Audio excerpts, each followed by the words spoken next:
आपण माने जानती जे आम सरकार राज्यवासी को इमरजेंसी मेडिकल ट्रांसपोर्टेशन पाई आज 428 नुआ आम्बुलांस व्यवस्था करिसेंती जाकि आज ताहार शुभ उद्घाटन करागला। ठीक यही भली भाव में यह पूर्वर गत 2025 मसीहार डिसेम्बर 23 तारीख रे से दिन 150 आम्बुलांस शुभारंभ करा जाइथिला। आउ समुदाय को जदि आम मिसेबा ताहले निश्चित भाव में एथिरे 866 जरूरीकालीन ये आम्बुलांस व्यवस्था सरकार करिसेंती। आज जो व्यवस्था करागला से 250 जो नुआ जोड़ा गला आज एथिरे समुदाय 111 कोटी टंकार व्यवस्था राज्य सरकार निजस्व ये पांठि व्यवस्था करी देइछंती। एहा सहित मध्य जो माने आमर गर्भवती महिला अछंती एवं किछि असुस्थ शिशु सबुबले चिकित्सार आवश्यकता पड़ुवा कारण इमरजेंसी चिकित्सा पड़ुवा कारण जननी एक्सप्रेस नाम 500टी स्वतंत्र आम्बुलांस ये कार्यकारी करा जाउछ। एनु निश्चित भाव में लोकंकर इमरजेंसी सेवा को आखि आगे रखिकी किभली भाव में राज्य सरकार तांकर आम्बुलांस रे अधिक दक्षता प्रतिपादन करी लोकंकु सेवा जोगई देबा एवं सेमानंकु यथा समय हॉस्पिटल को पहुंचाई तार आशु आरोग्य सेवा पहुंचाइबा पई जो आम्बुलांस रा गोटे बहुत बड़ भूमिका रहउची आ ताकू सुनिश्चित करबा पई ये दिगरे आम सरकार दृढ़ पदक्षेप नौछंती। कौन सी भी रोगी आम्बुलांस बिना चिकित्सा रे तार असुविधा हो जीव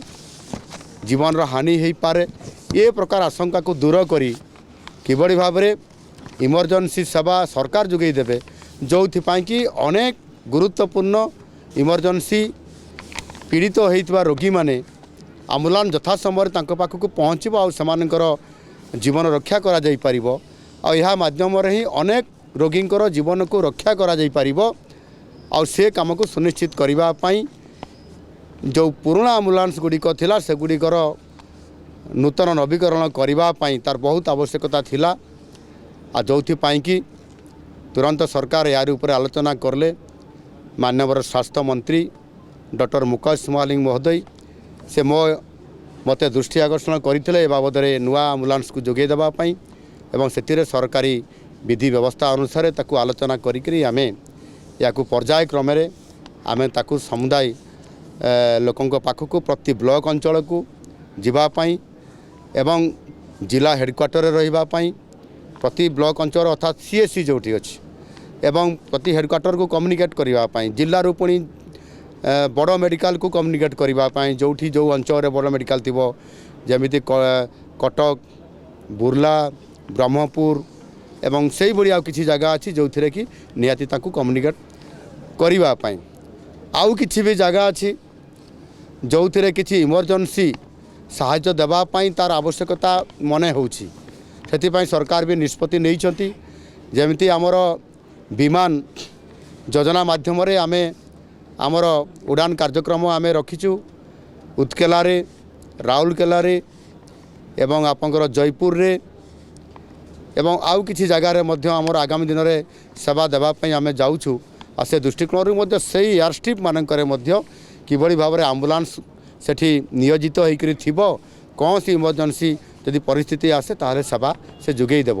एणु प्रत्येक इमरजेंसी सेवा जोगई देवा आम सरकार को जो प्राथमिकता अच्छी लक्ष्य अच्छी ताको पूरण करने आम प्रतिश्रुतिबद्ध आ जोठी भी समस्या आसो जोठी भी नुआ प्रस्ताव आसो से प्रस्ताव को आम ग्रहण करी ताकू सरकार कार्यकारी निश्चित भाव में करेंगे। एणु आज आम प्रायतः 250 आम्बुलांस गाड़ी को 108 आम्बुलांस व्यवस्था करने द्वारा मोटामोटी भाव में सारा ओडिशार प्रत्येक अंचल नुआ